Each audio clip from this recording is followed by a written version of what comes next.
Welcome to this week's edition of World Crisis Radio. This is Webster Tarpley speaking to you from Washington, D.C. We are now at the point of the summer solstice.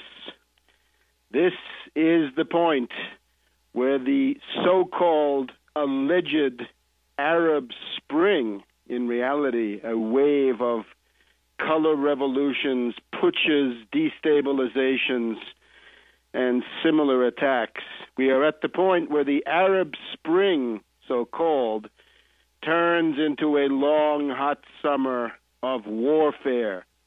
The Arab Spring about to transform itself fully into a long, hot summer of war. Following the model of 1848, as we will discuss towards the end of the program, Obama is now waging 5 wars and counting. Or we think he's waging 5 wars. Under the current boots-on-the-ground theory of the Obama regime, we're not sure how many wars are being waged, because Obama basically says if there are no U.S. ground troops, infantry deployed, then he can wage war without limit. He can attack everybody on the planet as long as he's only using air power and sea power. This is an absolute monstrosity.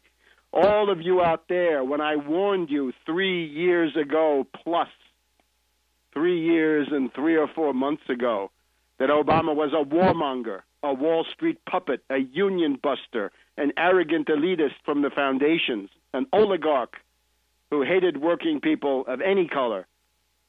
Well, now you see, it's all true. 5 wars and counting, and we're beginning to see signs of imperial overstretch, of logistical breakdown, as well as political breakdown in this system. And the people who are holding on in places like Libya are encouraged by the disarray they see in the imperialist camp, both politically and logistically. So we are now at a kind of turning point. I would like to cite an interesting statement made yesterday, which I saw on Russia Today. A Chinese expert, Dr. Kiyul Chung, Kiyul-Chung, normally operating in Beijing, says we have reached an historic crossroads, the brink of the moment when the world will either be subdued by U.S. NATO operations, or the world will overcome U.S. NATO operations, overcome the U.S. NATO military intervention in Libya, which is now striking Libya, which is threatening to move possibly into Syria or even Iran. And he points to the fact that it's going to be up to Russia and China, as well as other participants in the Shanghai Cooperation Organization meeting this week, to oppose the unilateral, aggressive actions and unilateral, aggressive, and neo-colonial actions of the U.S. and NATO. An historic crossroads. Sure enough, we are at such a crossroads. And now as we look towards the Middle East, initially the hottest momentary situation, Syria, the underlying threat, I think, is primarily still Pakistan by far. But when we get to Syria and Iran, we're getting into another center of crisis, another focus of world crisis of colossal proportions, to be sure. And what it illustrates is the worldwide rampage of the CIA, the indiscriminate, insane flight forward of a dying, moribund imperialism with a degenerate, crackpot, incapable, incompetent ruling class. Their goal to destroy every nation state on this planet, including the United States, including all the Europeans, including everybody else, and go for a neo-feudal world empire of tiny, balkanized, pathetic, squabbling little entities, none of which would be able to offer any serious resistance to the forces of the International Monetary Fund, which just downgraded the United States, the World Bank, the World Trade Organization, and the enforcement arm, NATO, and some related organizations. That is the nightmare vision that hides behind the pleasant slogans of human rights, constitutional government, the rule of law, free speech, and the protection of civilians as we see it today. So we are in the middle of a huge world crisis. And as we'll point out later in the program, the idea that we've also got the economic financial breakdown crisis reaching a crescendo is not new, not atypical at all, but typical.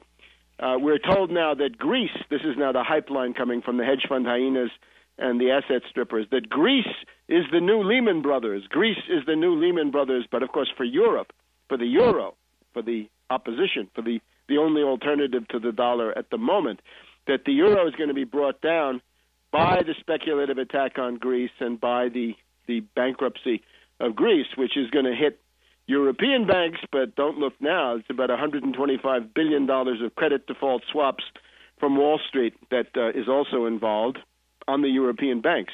So that's more than enough to bring them down. We have to recall September 21st, 1931, the British pound defaulted on gold. That's the central event of the World Economic Depression of the 1930s, the event that destroyed the world monetary system, the trading system of the world.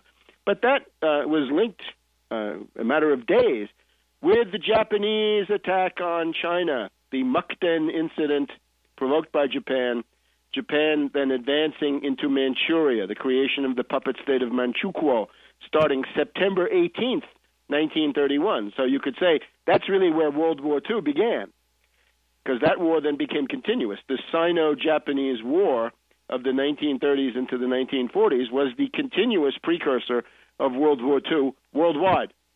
So today it's the Lehman Brothers, i.e. Greece, going together with the escalation of the military strategic crisis. So a big mess.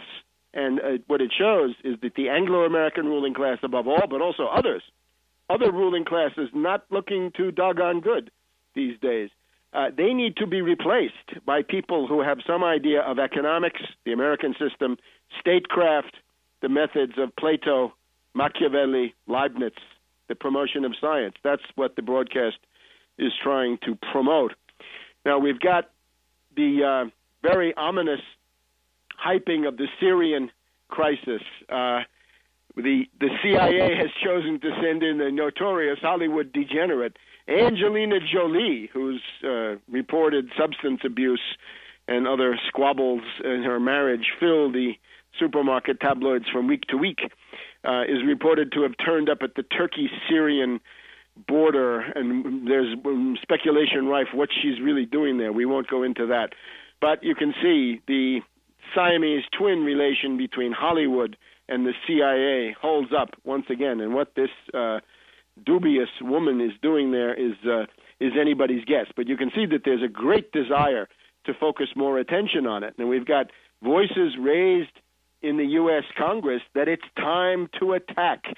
Senator Lindsey Graham from South Carolina, an unregenerate, unreconstructed warmonger, says we're not there yet, but we've got to let Assad know that all options are on the table. You need to put all options on the table, including a model like we have in Libya, says Senator Lindsey Graham.